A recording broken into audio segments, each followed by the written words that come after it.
우리 같이 말씀 읽겠습니다. 갈라디아서 2장 19절에서 21절입니다.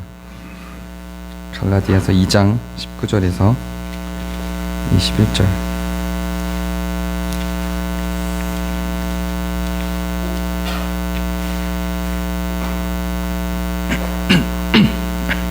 교독할게요. 제가 19절, 여러분이 20절, 다 같이 21절 읽겠습니다. 제가 읽겠습니다. 내가 율법으로 말미암아 율법에 대하여 죽었나니 이는 하나님에 대하여 살려 함이라. 내가 그리스도와 함께 십자가에 못 박혔나니 그런데 이제는 내가 사는 것이 아니요 오직 내 안에 그리스도께서 사신 것이라. 이제 내가 육체 가운데 사는 것은 나를 사랑하사 나를 위하여 자기를 살리고 함께 읽습니다. 내가 하나님의 은혜를 패하지 아니하노니 만일 의롭게 되는 것이 율법으로 말미암으면 그리스도께서 헛되이 죽으셨느니라. 아멘.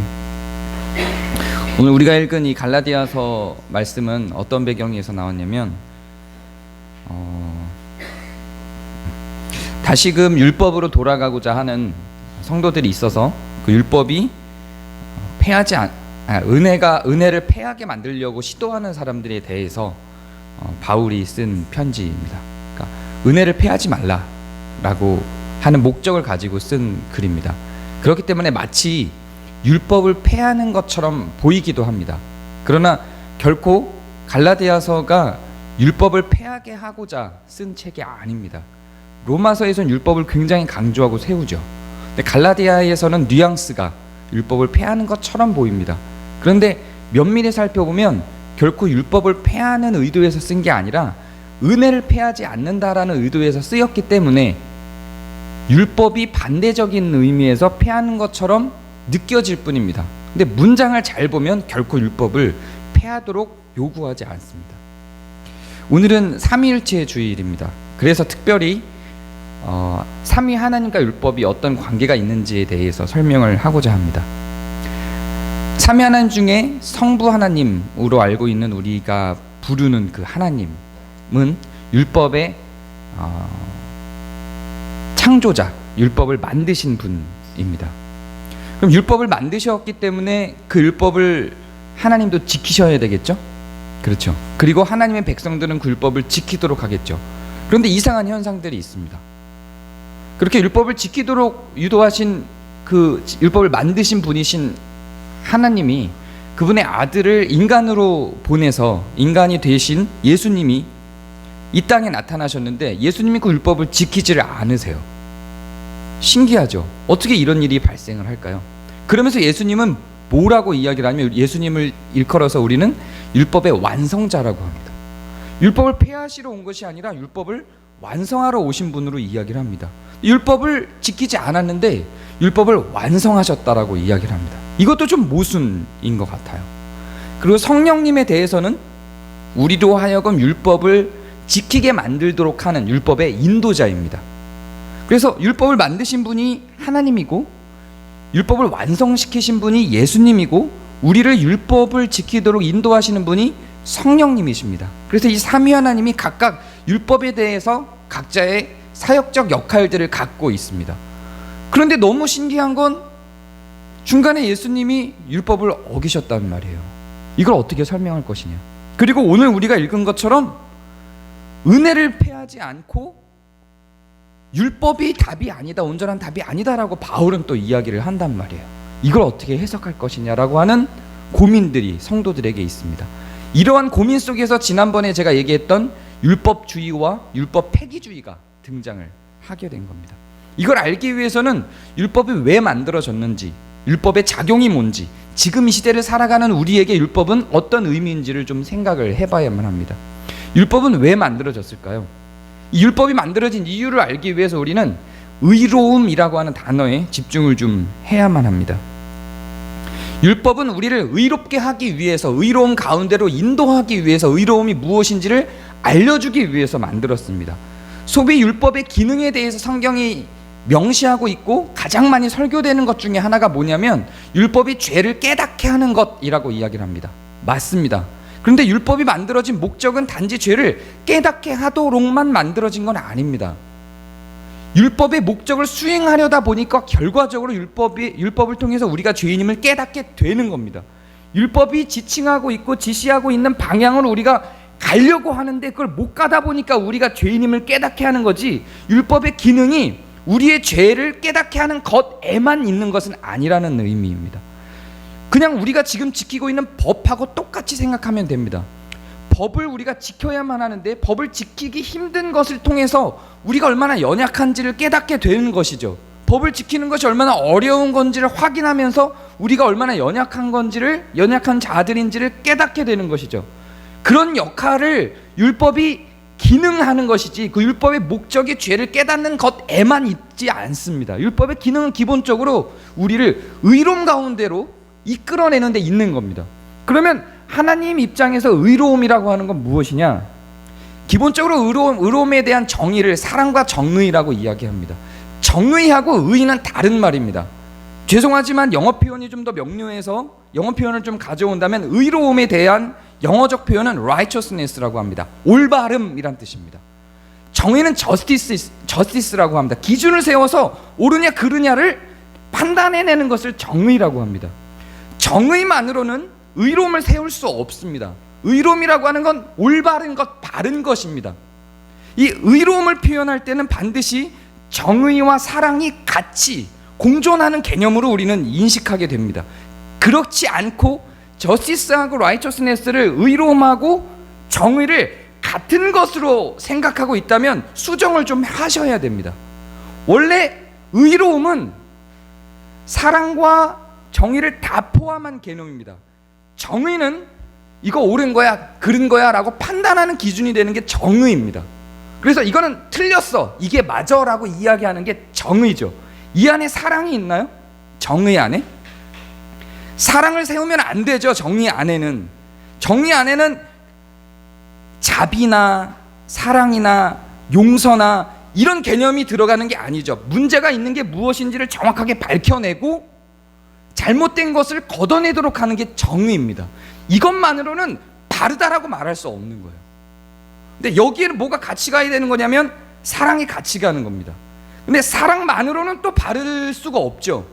사랑이 계속 강조되다 보면 계속 용서를 하게 되고 자비를 베풀게 되고 문제가 있는 것들, 죄가 있는 것들, 또 다른 사람들을 고통스럽게 만드는 요소들을 전부 용납하게 됩니다. 그래서 올바름이라고 하는 개념 속에는 사랑이라고 하는 개념과 정의라고 하는 개념이 다 포함됩니다. 이해가 되시죠? 성경에서 의롭다라고 이야기할 때는 그것을 그냥 단순히 정의하고 일치시킬 수 없습니다. 정확하게 다른 단어로 구분을 할 수 있어야만 합니다. 혹시나 우려돼서 먼저 이야기를 한다면 그렇다고 사랑이라는 말이나 정의라는 말이 의로움이라는 말의 하위 개념은 아니에요.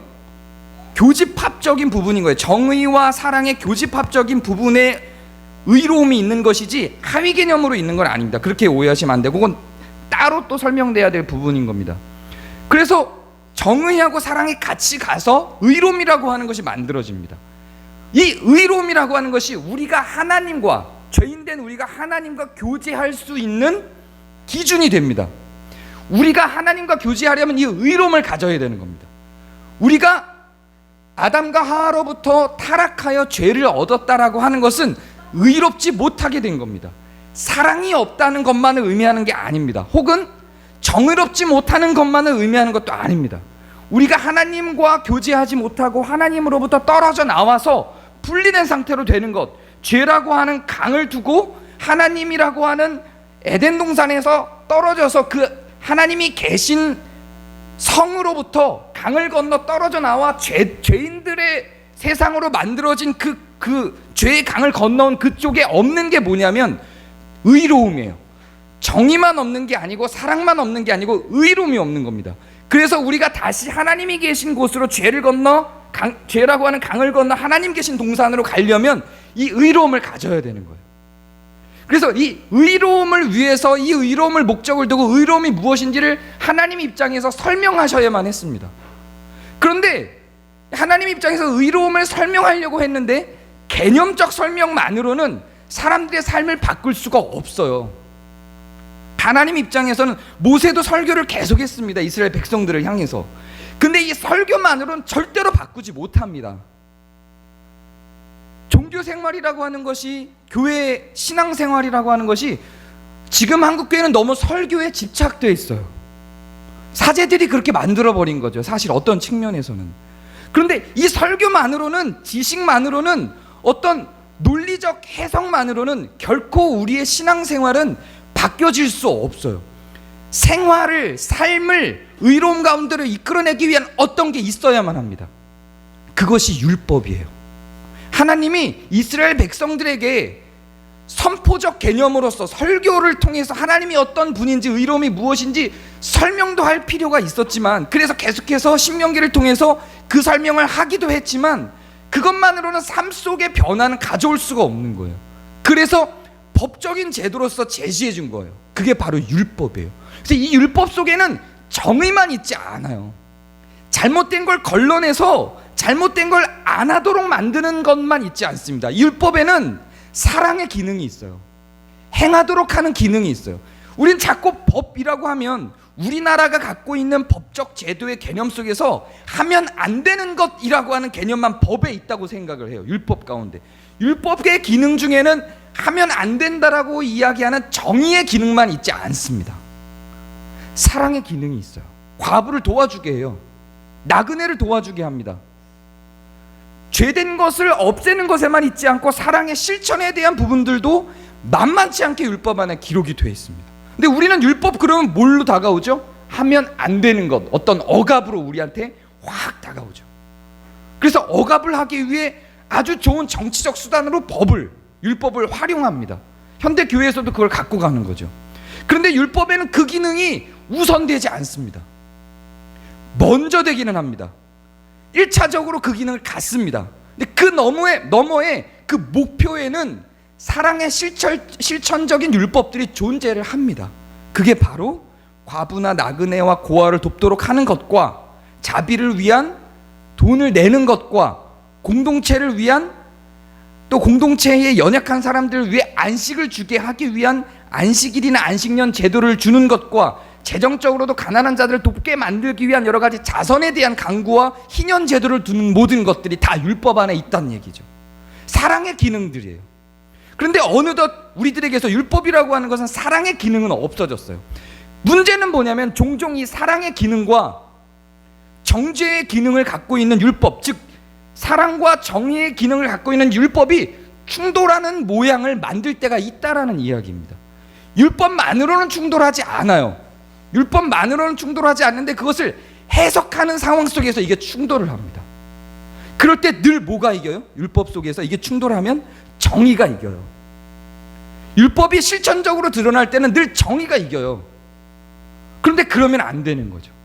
그래서 그리스도께서, 예수님께서 인간으로 내려오셔서 율법을 어기실 때 왜 어기는지를 보면 율법이 왜 만들어졌는지를 생각해 볼 수가 있습니다. 율법 너머에는 뭐가 있냐면 의로움이 있어요. 율법을 문자적으로 이 의로움이라고 하는 해석 속에서 율법을 적용시키지 않으면, 그렇게 생각하지 않으면 율법이 문자 속으로 들어가서 사랑과 정의를 다 잃어버릴 수 있습니다. 바리새인들이 그렇게 하고 있었던 거죠. 율법이 의로움을 향해서 의로움으로 우리가 가도록 하기 위해서 만들어낸 거예요, 율법이.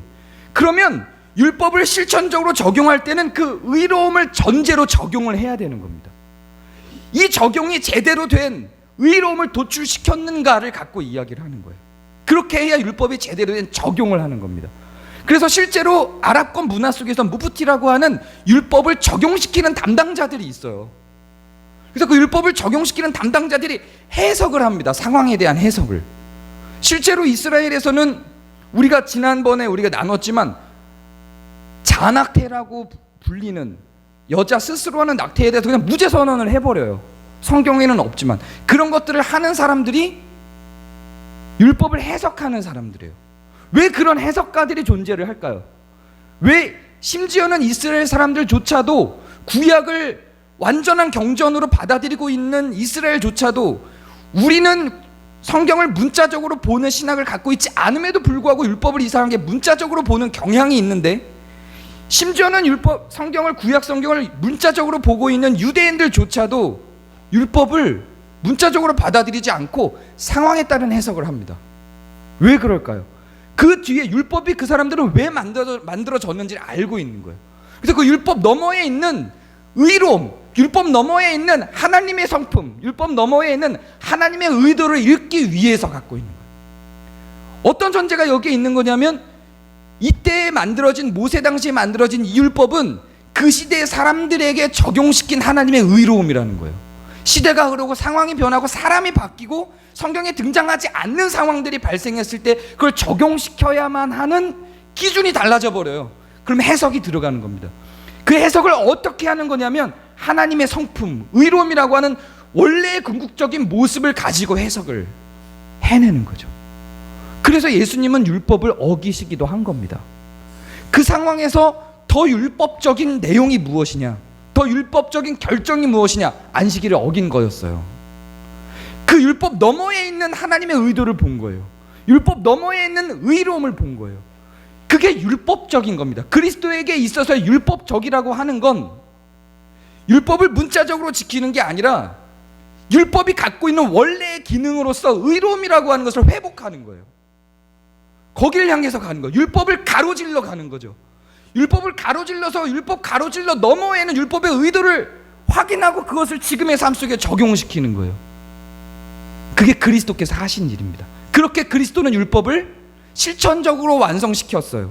그뿐만 아니라 그 율법을 실천적으로 완성시키지 못하는 우리들이 그 율법을 자격이라는, 신분이라는 측면에 있어서 완성하도록 우리가 완성시키지 못한 것에 대한 대가를 다 지불하고 우리의 율법적 측면까지 완성시키시고 가신 거죠. 그래서 예수 그리스도를 율법의 완성자라고 이야기를 하는 겁니다. 오늘 우리가 읽은 본문을 보면 내가 율법으로 말미암아 율법에 대하여 죽었나니 이렇게 나와요. 이는 하나님에 대하여 살게 함이라. 율법에 대해서 죽었대요. 근데 율법을 만든 분이 하나님인데 하나님에 대하여 산 거래요. 왜 이런 해석을 바울이 했겠어요? 지금 제가 이야기한 이 의도가 담겨 있는 거예요. 그리고 원어를 보면, 지금 영어를 갖고 있는 분들은 보면 영어를 봐도 아마 그런 의도가 제가 영어를 확인하지 않았는데 원어에 나타난 이 부분의 내용이 through, 통과한다, 율법을 통과한다는 의미를 갖고 있어요.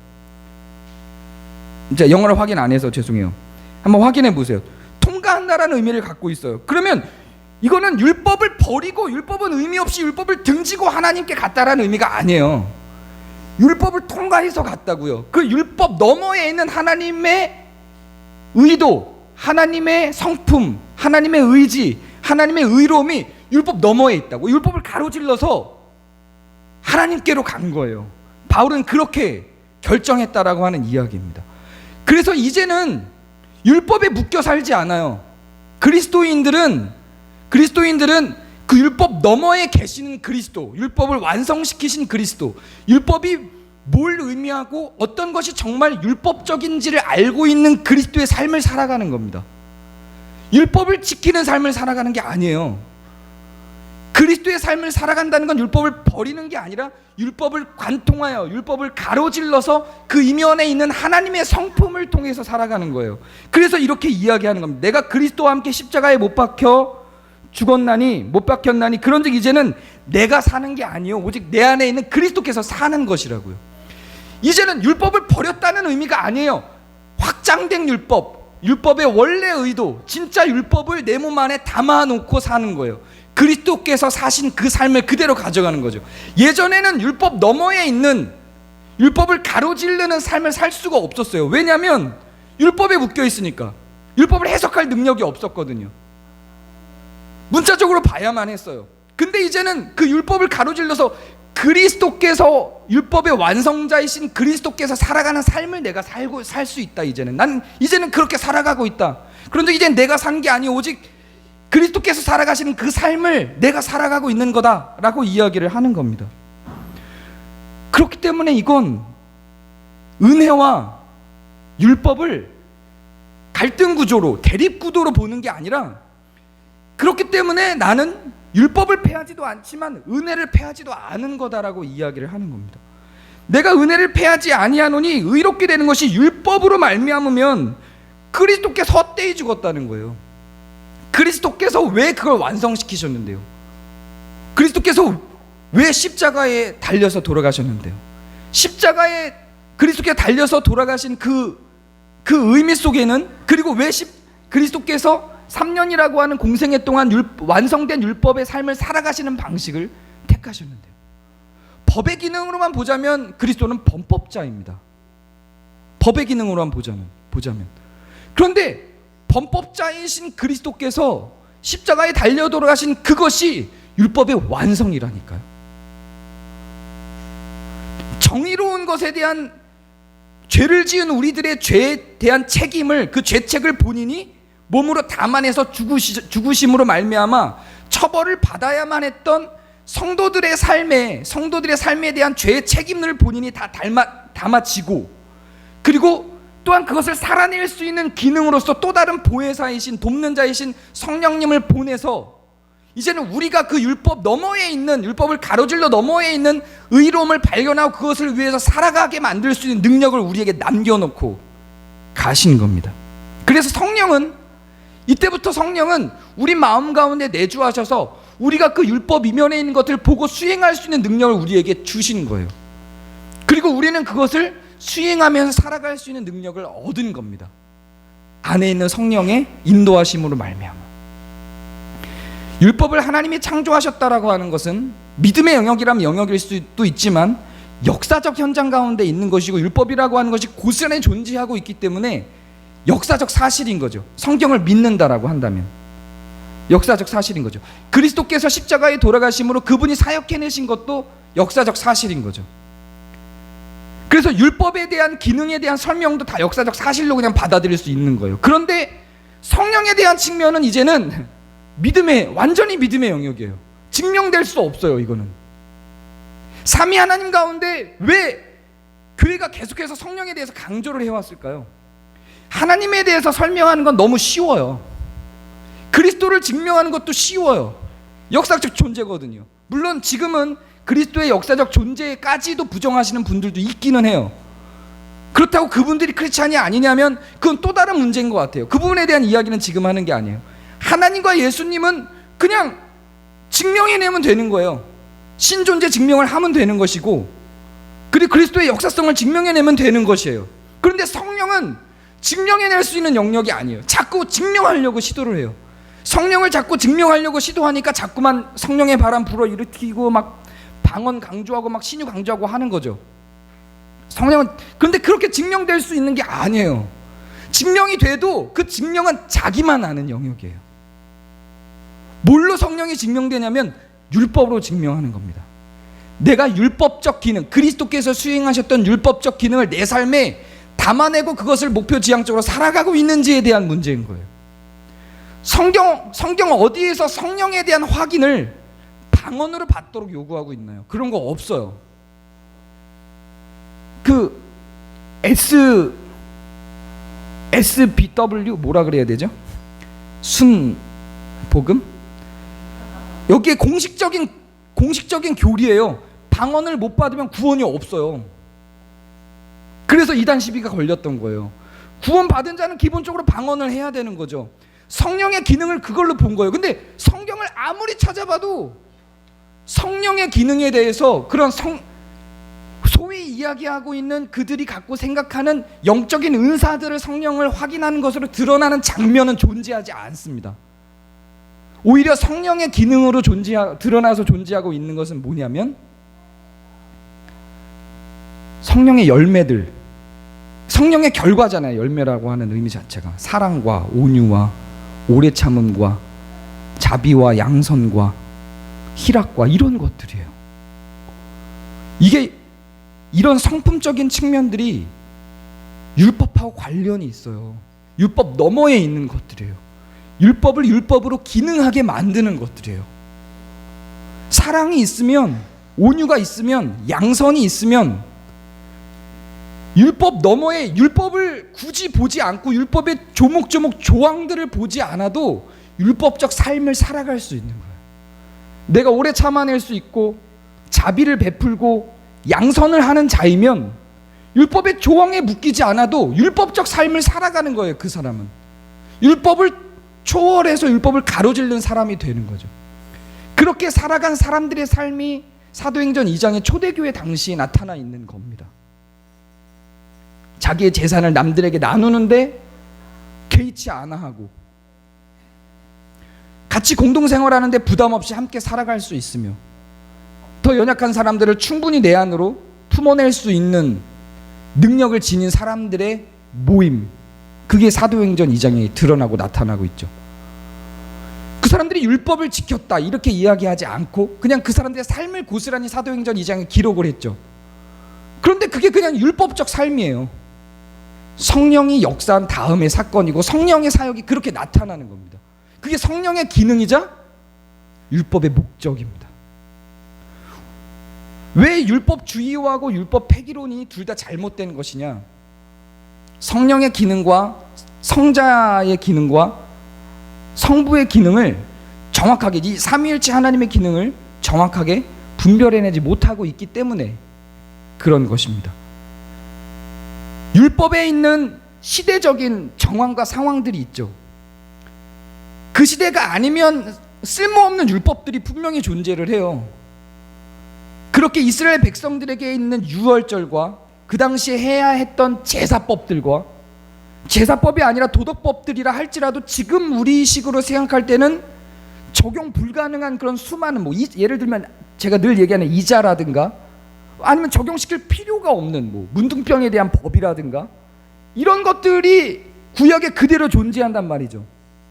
근데 율법을 하나님의 말씀으로 받아는 들여야 돼요. 그래서 그런 사람들이 어떤 방식을 취하냐면 율법 안에 담겨있는 하나님의 의지와 율법이라고 하는 문자를 분리합니다. 분리해요. 제가 지금까지 설명했던 거를 두 개를 분리해버려요. 그래서 문자는 문자대로 지키는 거고요, 율법에 담겨있는 하나님과의 관계성, 하나님과의 교제, 이거는 분리시켜 따로 지켜요. 그래서 하나님과의 관계성, 그 율법 안에 담겨있는, 원래 율법 안에 담겨있는 하나님과의 관계성과 하나님에 대한 어떠함에 대해서는 분리시켜서 뭘로 하는 거냐면 이런 걸로 하는 거예요. 방언이니 신유니 이런 걸로 확인하는 거예요. 그리고 율법은 율법대로 그냥 문자로 보는 거예요. 문자로. 그래서 그거는 율법대로 지켜내는 거예요. 근데 이게 분리될 수 없는 거예요. 하나님과의 관계성이 율법 안에 그냥 담겨 있는 겁니다. 율법을 지키는 게 하나님과 관계하는 겁니다. 여기서 율법을 지킨다라고 하는 건 문자적 율법이 아니라 제가 지금까지 설명했던 율법을 가로질러 있는 하나님의 성품과 의지를 지키는 걸 의미하는 거예요. 그래서 이게 분리될 수 없어요. 하나님의 말씀을 따라 산다라고 하는 건 결국 가로질러진 그 율법을 지키고 수행하는 겁니다. 그렇게 우리는 하나님과 교제하도록 성경이 요구하고 있는 거예요.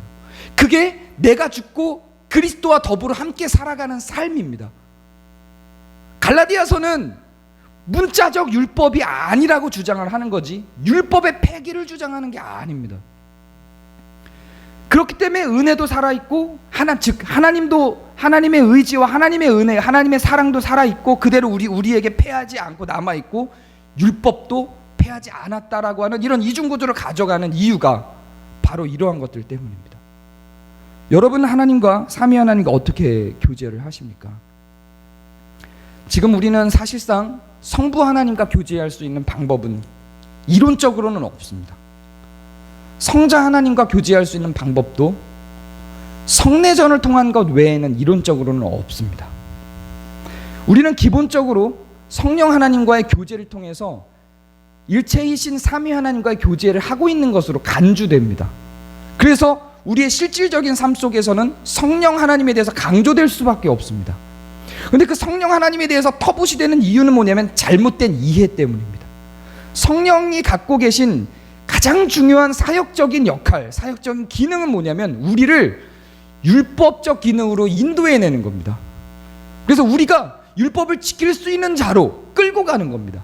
율법을 가로질러 그 너머에 있는 하나님의 성품에 참여할 수 있는 능력이 있는 자들로 우리를 끌고 가는 겁니다.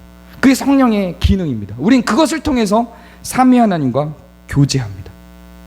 그것을 점검하고 그것을 확인하기 위해서 우리는 기도합니다.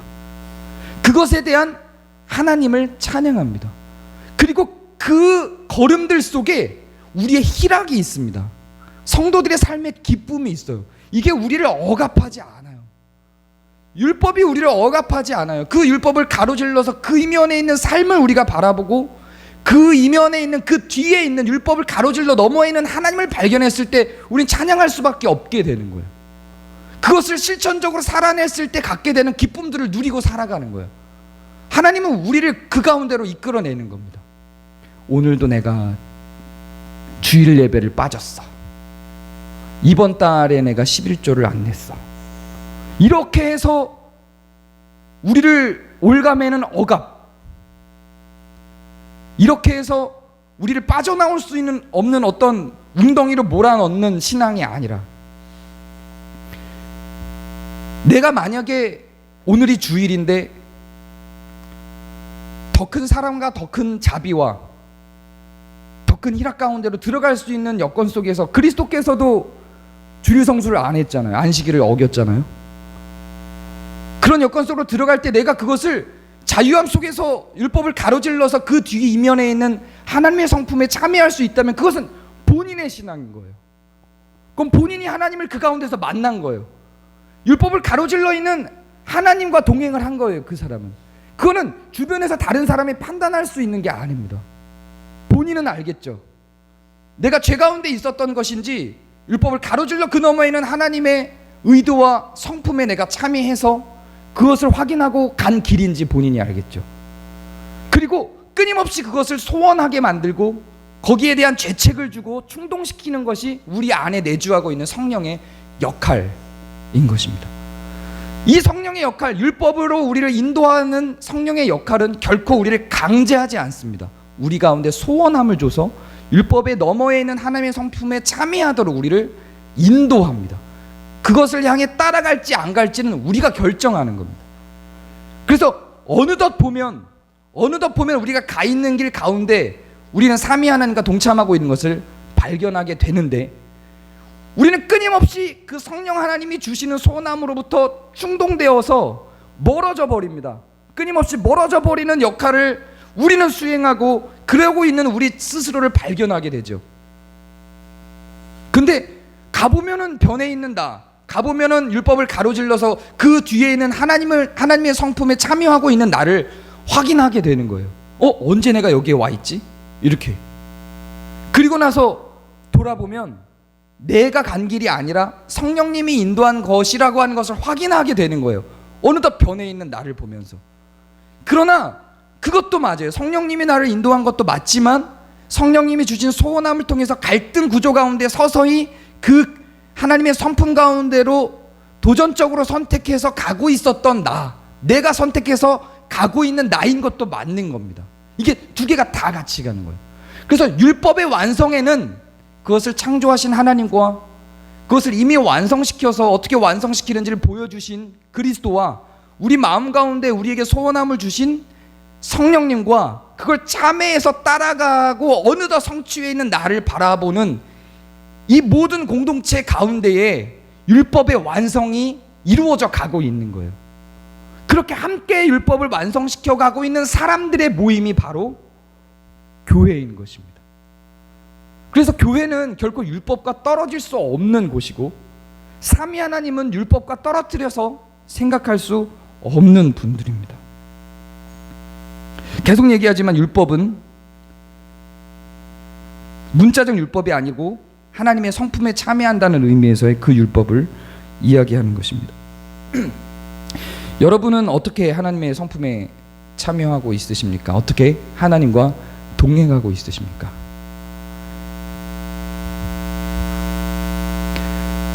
제가 주보에도 썼지만 기도의 중요성, 하나님과 눈을 감고 긴밀히 만나는, 대화하는 것의 중요성을 무시하는 게 아닙니다. 그것이 얼마나 중요한 신앙의 한 측면인지 압니다.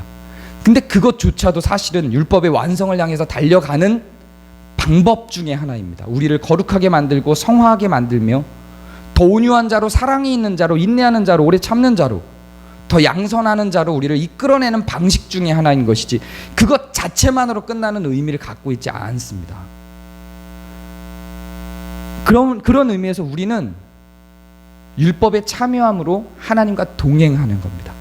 내가 죽고 그리스도와 더불어 산다라고 하는 이 갈라디아서의 주장은 결국 우리가 율법적 기능을 갖고 있는 율법의 진리를 파악하고 해석하고 그 율법을 따라 살고 있는 자인가에 대한 결정 속에서 우리가 그리스도와 동행하고 있는 자들인가에 대한 확인이 나올 수 있는 것입니다.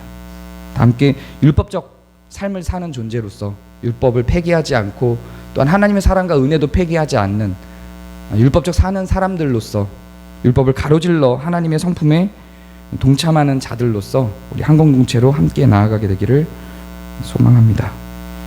기도하겠습니다.